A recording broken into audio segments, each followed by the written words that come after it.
Legends say there are 7 magical shoes in the world, each one protecting a creator. Blossom Quinn is not one of them, not yet. But tonight, she will become much more than an ordinary fashion designer, because a mysterious woman will give her slippers adorned with crystals. And these slippers will teach her something. True creativity is not in imitation, but in listening to the voice within. Take a deep breath. Let your eyes gently close. And journey to Blossom's atelier. Tonight, you will witness that copying ultimately loses, and authenticity always wins. The sun hasn't fully risen yet. Above New York City, a sky mixed with pink and orange. Not quite night, not quite day, just a moment in between. Blossom Quinn stands at her atelier window, her hands wrapped around a coffee cup, gazing outside. Her hair, long dark brown, slightly wavy, pulled back in a clip. 29 years old. But in her eyes, there's a much older weariness, because she's not just a designer, she's a dream chaser. Since childhood, she's dreamed of fashion design, made sketches, collected fabrics, and now, finally, her big chance has come. New York Fashion Week, the main runway, 3 days away. This is Blossom's opportunity, the moment her dreams come true, but also her greatest fear, because she has a rival, Clementine Winters. Clementine, the queen of fashion, famous, wealthy, connected, and ruthless. Blossom takes a sip of coffee, bitter, just like her last few weeks, because Blossom has noticed her designs are being leaked, her sketches are being copied, and the culprit, probably Clementine's assistant. But she has no proof, just a feeling, a suspicion. Blossom takes a deep breath. The crisp city air fills her lungs. She closes her eyes, listens. Outside, pigeons coo, cars pass. The city is waking. A dove lands on the window, pecks. Blossom smiles. "Good morning to you too, Gossamer," she says softly. The dove pecks once more and flies away. Blossom opens her eyes. Now the sun has begun to appear on the horizon. A golden light paints the city's rooftops. Beautiful, always beautiful.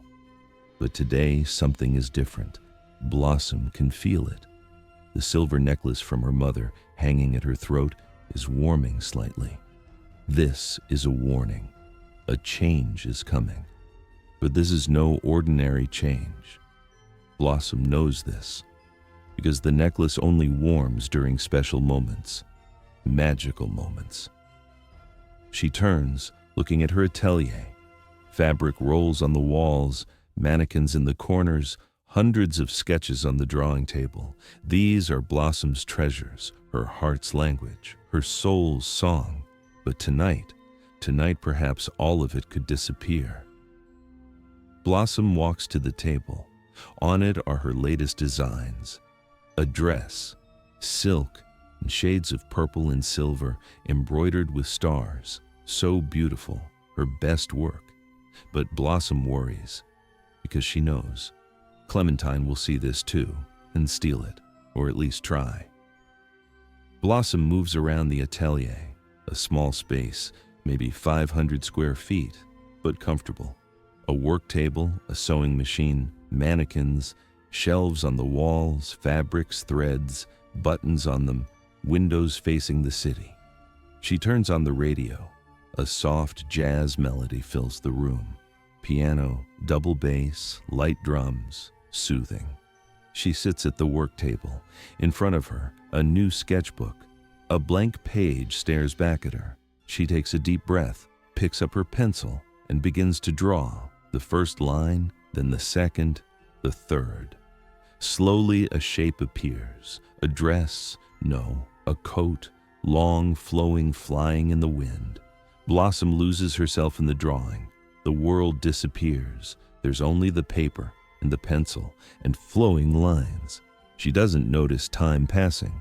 Minutes turn into hours. Finally, she pulls back, looks at the sketch. Beautiful. But something's missing, soul, authenticity. Blossom scratches her head. "What's your problem?" she mutters to herself. Because for the last few weeks it's been like this. Every sketch, hollow, as if she's copying someone else, as if she's not herself.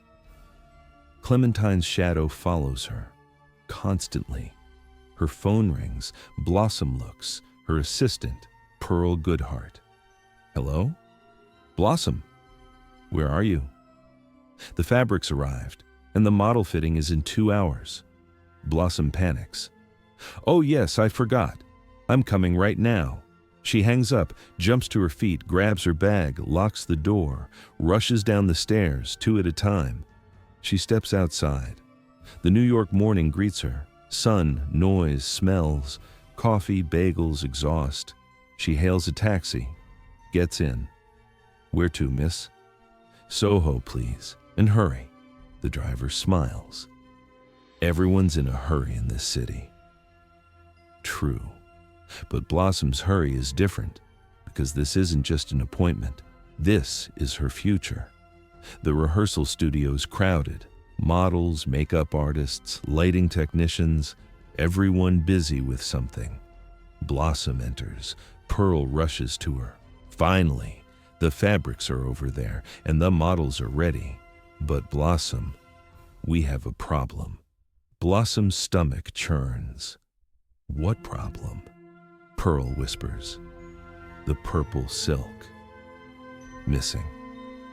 Half the rolls from the order didn't arrive." Blossom's world tilts.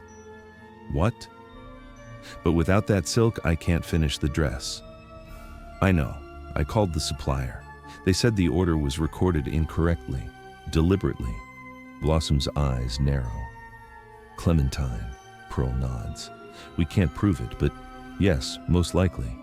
Blossom clenches her fists, anger, a fire in her chest, but then she takes a deep breath, calms down.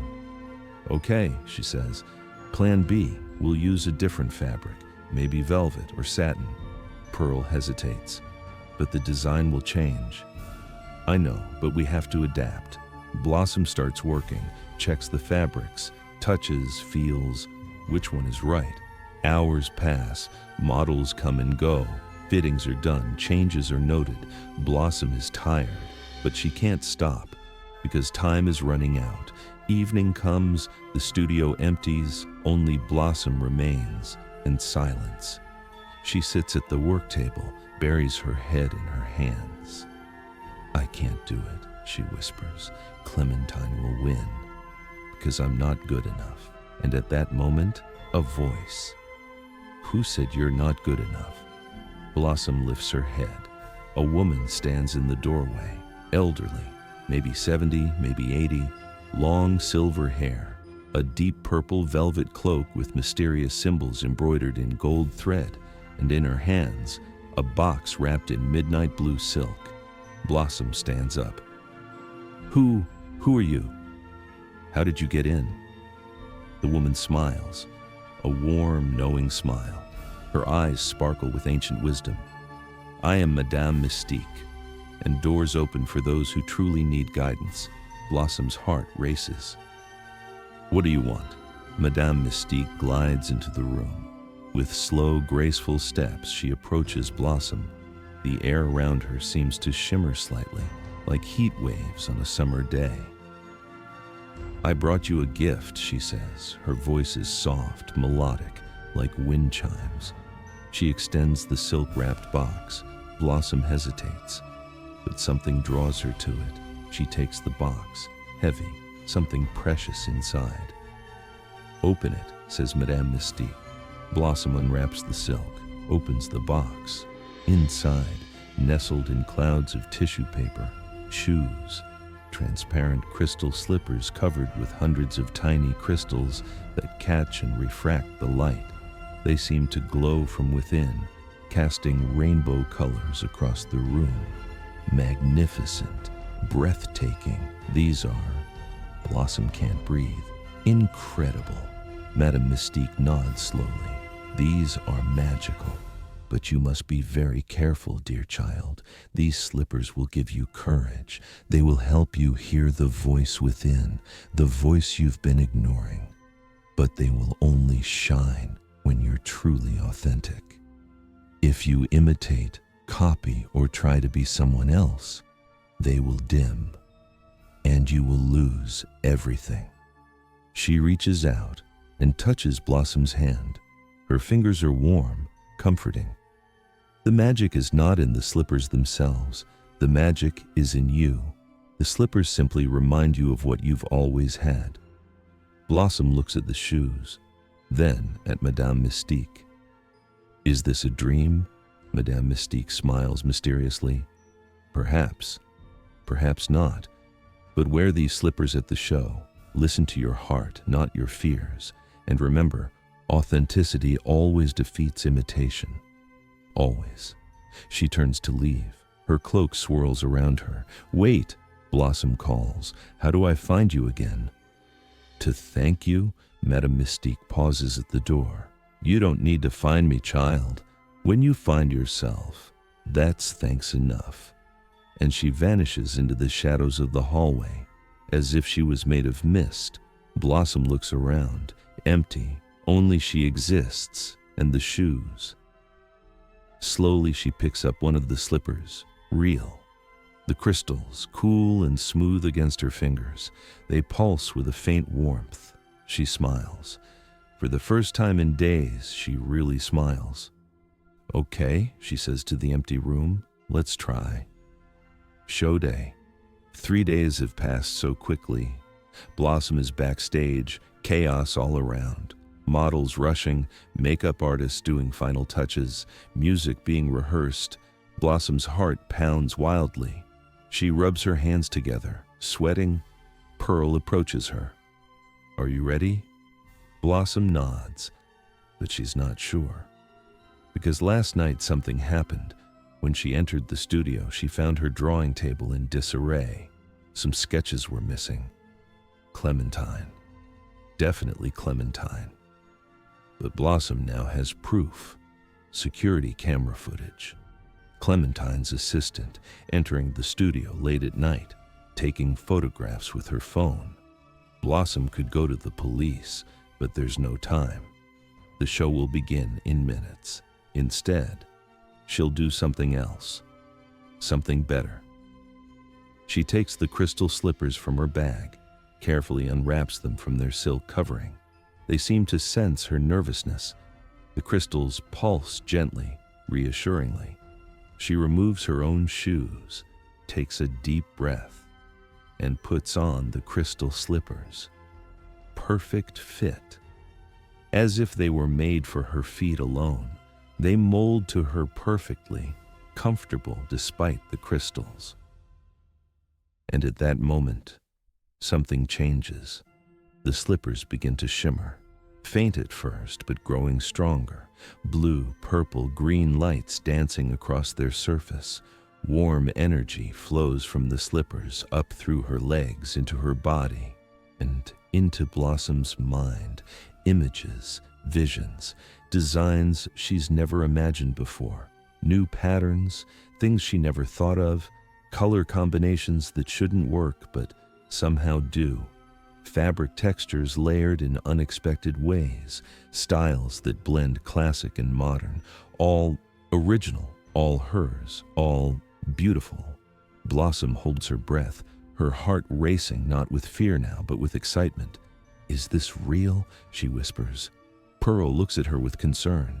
Blossom, what's real? Are you okay? But Blossom isn't listening, because now she knows what she must do. The slippers are showing her the way. She grabs her sketchbook, her hands almost trembling with energy, begins drawing rapidly, new designs flowing from her pencil, completely different from the designs Clementine stole. These are better, more alive, more her. Pearl is shocked. Blossom, the show is in 10 minutes. What are you doing? I know, but I have to do this. Pearl, trust me. And Blossom draws, fast, fluid. Her hand moves almost on its own. as if the slippers are channeling pure creativity through her, line after line, shape after shape. 5 minutes, 3 designs completed. Blossom rushes to one of the models, Evangeline, her favorite, tall, graceful, with kind eyes. "Evangeline, I need you to trust me. I'm going to dress you in something completely different." Evangeline looks uncertain, but nods.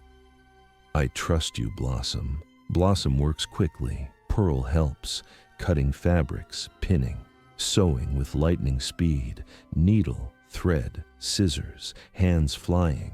The crystal slippers glow brighter with each stitch. 2 minutes, the dress taking shape.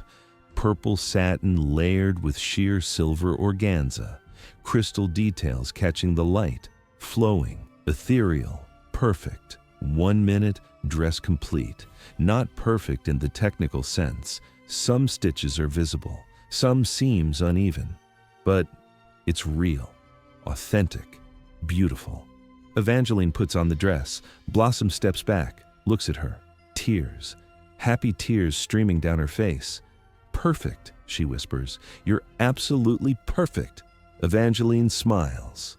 "Blossom, this is the most beautiful thing I've ever worn." Pearl hugs Blossom quickly. "It's magnificent. You're magnificent." Music starts. The show begins. Blossom takes a deep breath. The crystal slippers pulse warmly on her feet, as if saying, "You can do this." And she knows she can. The runway shines under the lights, hundreds of lights creating a river of brilliance. The audience in their seats, fashion editors with their notebooks, celebrities in dark sunglasses, buyers with calculating eyes. The music starts. Deep rhythmic bass, building anticipation. The first model walks onto the runway.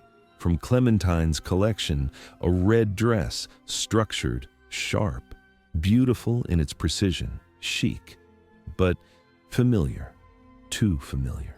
Because this is one of Blossom's stolen designs, not exactly the same. Clementine has changed small details, but the essence, the heart of it, stolen. Blossom watches from backstage, standing in the shadows, Pearl beside her. Anger rises in her chest, but also peace, strange peace. Because now she knows what real creativity feels like. And this isn't it. The model returns. Walking with mechanical precision, the next one goes out. Again Clementine's. Another red dress, again stolen. A copy of Blossom's sketch from 3 weeks ago. Applause, polite, professional, but not enthusiastic, not excited. The fashion editors write in their notebooks, but their faces are bored. They've seen this before. It's beautiful, yes, but not new, not interesting. One editor whispers to another, "Clementine's losing her touch." These feel derivative. 3 more models, 3 more dresses, all beautiful, all stolen, all hollow. The applause grows weaker with each one. Then the music changes. A pause, silence, then something different, softer, more mysterious. Piano and violin, gentle, inviting. The lights dim slightly, then focus on the runway entrance, and Evangeline appears. She walks onto the runway wearing Blossom's newly designed dress. The purple satin catches the light. The silver organza floats around her like mist. Crystal details sparkle with every movement, and on Blossom's feet, visible in the wings, the crystal slippers glow, pulsing gently with light. The audience holds its breath. Complete silence. No one moves, no one writes, everyone just watches. Because this is different, original, alive, beautiful in a way that touches the soul. Evangeline walks, not with mechanical precision, but with grace, with joy. As if the dress itself is happy to exist. Each step creates ripples in the fabric. The crystals catch the light and throw rainbows across the runway. The audience gasps softly. It's not just a dress, it's poetry. It's a dream made real. Evangeline reaches the end of the runway, pauses, turns slowly. The dress flows around her like water, like air, like magic. And then the applause begins, not polite, not professional, thundering, genuine, prolonged. People stand, one by one, then all together. A standing ovation. Blossom's eyes fill with tears, happy tears, overwhelmed tears. Pearl squeezes her hand. "You did it," she whispers. "Oh, Blossom, you did it." But Blossom shakes her head, smiling through tears. "No, we did it. You, me, Evangeline, all of us." The next model goes out, another of Blossom's new designs, this one in midnight blue with silver stars embroidered across the bodice. The audience gasps again, then another. Pale pink silk with crystal raindrops, each one unique, each one from Blossom's heart, each one created in those magical minutes backstage. The applause continues, growing, building like waves. Fashion editors scribble frantically. Phones come out, photos being taken. This is news, this is important. And the final model, Blossom's most special design. White silk, simple and elegant, embroidered with tiny silver stars that catch the light. Classic but modern, timeless but fresh. The model reaches the end of the runway, turns. The lights illuminate her, she glows, and the audience erupts, standing, cheering, whistling, phones held high. One famous editor stands and shouts, "Brava! Brava!" Blossom's heart overflows, her chest so full of emotion she can barely breathe. Pearl pushes her gently. "Go. Go on stage, they're calling for you." Blossom takes a deep breath, smooths her simple black dress, looks down at the crystal slippers on her feet. They glow brighter, as if saying, "Go. We're with you." She steps out from the shadows, walks onto the runway. The lights find her, warm, bright, not harsh. The audience sees her, and the applause grows even louder, people shouting her name. "Blossom, Blossom Quinn." She walks slowly, one foot in front of the other, the crystal slippers clicking softly on the runway, each step leaving tiny sparkles of light behind. She reaches the end, stands beside Evangeline, looks out at the audience, hundreds of faces, all looking at her, all smiling, all appreciating. And at that moment, she sees Clementine, sitting in the front row, her face red, hands clenched, angry, humiliated, but also defeated. Their eyes meet. Blossom doesn't gloat, doesn't smile triumphantly, just looks at her with peace, with understanding, because it's not just Blossom who won. Authenticity won, creativity won, truth won. Blossom bows, gracefully, humbly. The audience cheers. She turns, walks back down the runway. Evangeline walks beside her. The other models join them, a line of beauty and originality. As she reaches the backstage area, Blossom looks down at the slippers, still glowing, but now softer, gentler. She smiles, whispers so quietly only she can hear. "Thank you. Thank you for reminding me who I am." And the slippers shine one last time, bright and beautiful. Then, slowly, the glow begins to fade. The magic is ending. But the light inside Blossom, that will never fade. Because she's realized now. The real source of magic wasn't the slippers. The slippers were just a mirror, showing her the power she always had, the creativity, the courage, the authentic voice. It was always inside her. She just needed to remember. The show has ended. The audience has dispersed slowly, reluctantly, still talking, still excited. Blossom is backstage, surrounded by people, so many people. Congratulations, congratulations. Everyone wants to talk to her. Cards being pressed into her hands, business cards, phone numbers, email addresses. An editor approaches, from Vogue, the Vogue. Ms. Quinn, we absolutely must feature you in our next issue. Your vision is extraordinary. Blossom smiles, still dazed. Thank you. Thank you so much. I don't know what to say. Say yes, the editor laughs. Say yes to everything tonight. You've earned it. Pearl appears beside her, protecting her, managing the crowd. Ms. Quinn will be taking meetings next week. Please leave your information with me, a buyer from Bergdorf Goodman. We want your entire collection. Name your price, a celebrity, famous actress. I need you to design my dress for the Oscars. A young designer, eyes full of admiration. You're my inspiration. How did you find your voice? Blossom pauses at that question, looks at the young woman, really sees her. I stopped trying to be someone else, she says softly. I stopped listening to fear, and I started listening to me. To the quiet voice inside that knew what I wanted to create. The young designer nods, tears in her eyes. Thank you. I needed to hear that. Blossom hugs her. You'll find your voice too. I promise, more people, more congratulations, more opportunities. It's overwhelming, beautiful, exhausting. And then the crowd parts slightly, and through it walks Clementine Winters. Everyone goes quiet, watching. Clementine approaches Blossom, her face tense, jaw tight, but in her eyes, something is broken. The armor has cracked. She stands in front of Blossom, a moment of heavy silence. Pearl steps forward protectively, but Blossom touches her arm. It's okay. Clementine takes a breath.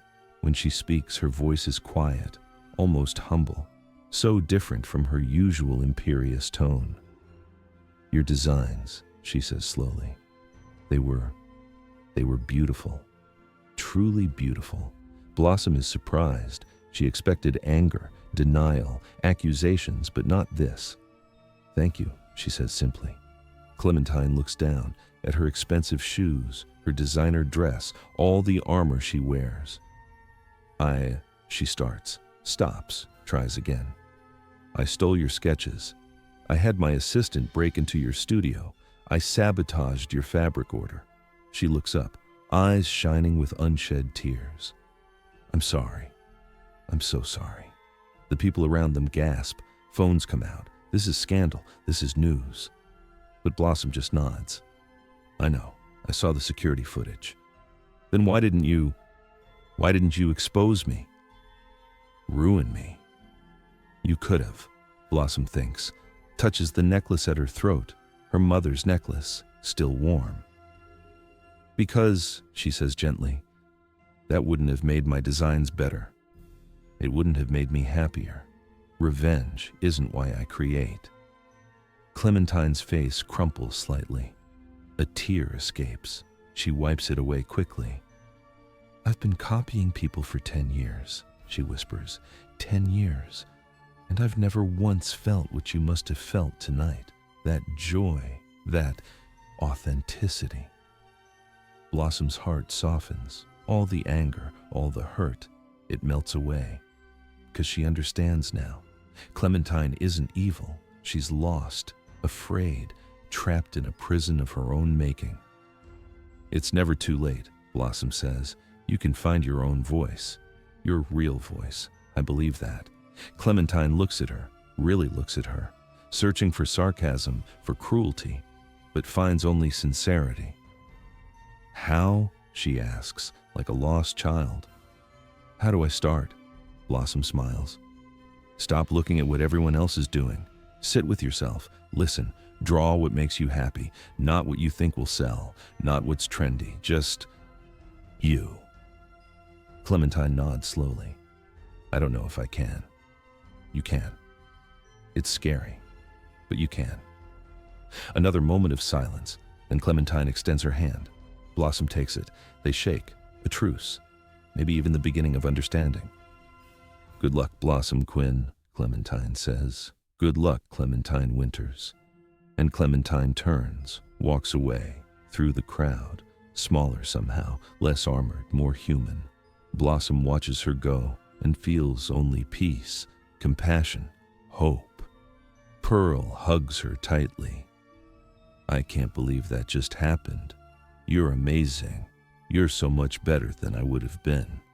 Blossom laughs, hugs her back. You're the amazing one. I couldn't have done any of this without you. Evangeline joins them, still in the white silk dress. Can I keep this dress? I'll pay any price. I never want to take it off. They all laugh. The tension breaks. Joy bubbles up. More people want to talk. But Pearl shields Blossom. That's enough for tonight. Ms. Quinn needs rest. They gather Blossom's things, the sketches, the fabric samples, and the crystal slippers. Blossom picks them up carefully, looks at them. They're just shoes now. Beautiful, yes, but no longer glowing, no longer magical, just shoes. But she smiles, holds them to her chest. You were there when I needed you, she whispers. Thank you, Madame Mystique. Wherever you are. And for just a moment, she thinks she hears a voice on the wind, warm, knowing, satisfied. You did it yourself, dear child. The magic was always yours. Blossom smiles, because she knows she'll never need the slippers again, never need magic from outside, because now she has her own light, her own magic, her own voice, and that's the most powerful magic of all. Late night, very late. The city is finally quiet, or as quiet as New York ever gets. Blossom has returned to her atelier, home. She stands at the window, looking out at the city she loves, lights twinkling like stars, buildings like mountains, the distant river reflecting the moon. In her hand, a cup of chamomile tea. Pearl made it for her before leaving. Drink this. Sleep. Tomorrow the world will want you again, so rest tonight. She sips. The warmth travels down her throat, warming her stomach, calming her racing mind. So much happened, so fast. It feels like a dream. But the business cards on her table prove it's real. She touches her mother's necklace, cool now, no longer warning, just comforting. I did it, Mama, she whispers to the empty room. I found my voice. I hope you're proud. The necklace seems to warm slightly, just for a moment, and Blossom smiles. She goes to her work table, sits down. In front of her, a new sketchbook, fresh, crisp, full of blank pages, full of possibilities. She picks up her pencil, worn, familiar, comfortable in her hand, and begins to draw. But this time it's different, completely different. She's not thinking, not planning, not worrying, just creating. Her hand moves across the paper, soft lines, then bolder ones, curves, angles, shapes forming, and slowly, beautifully, a design emerges. Something she's never drawn before, original, unique, hers.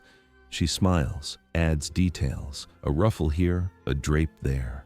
Let her intuition guide her. No fear, no doubt, just creation, pure and simple. Hours pass, she doesn't notice, lost in the work, in the flow, in the joy. The tea grows cold, she doesn't care. The city grows quieter, she doesn't hear. Just drawing, creating, being. Finally, she sits back, looks at the page. It's covered with sketches, 5, 6, 7, all different, all beautiful, all authentically hers, not perfect, but real. She puts down the pencil, stretches her arms above her head, yawns, suddenly aware of how tired she is, but it's a good tired, a satisfied tired. She looks at the clock, 4 in the morning, dawn approaching. She goes to the window one more time to say goodnight to the city.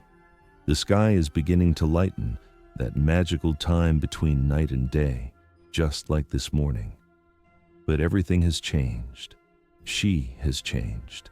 The horizon glows pink and orange, the sun preparing to rise, a new day beginning. Birds start singing, soft at first, then growing, a chorus of welcome. And there, on her windowsill, lands a familiar dove, Gossamer. The bird looks at her with bright, knowing eyes, coos softly. "Good morning, Gossamer," Blossom whispers. "You're up early, or still up late like me." Gossamer coos again, fluffs her feathers, then does something unusual. She bows her head, as if acknowledging Blossom, honoring her. Blossom laughs softly. "Thank you, I think. Did Madame Mystique send you? Are you part of the magic too?" Gossamer just blinks, then spreads her wings, beautiful, iridescent, catching the pre-dawn light. She takes flight, soaring upward, higher and higher, into the lightening sky.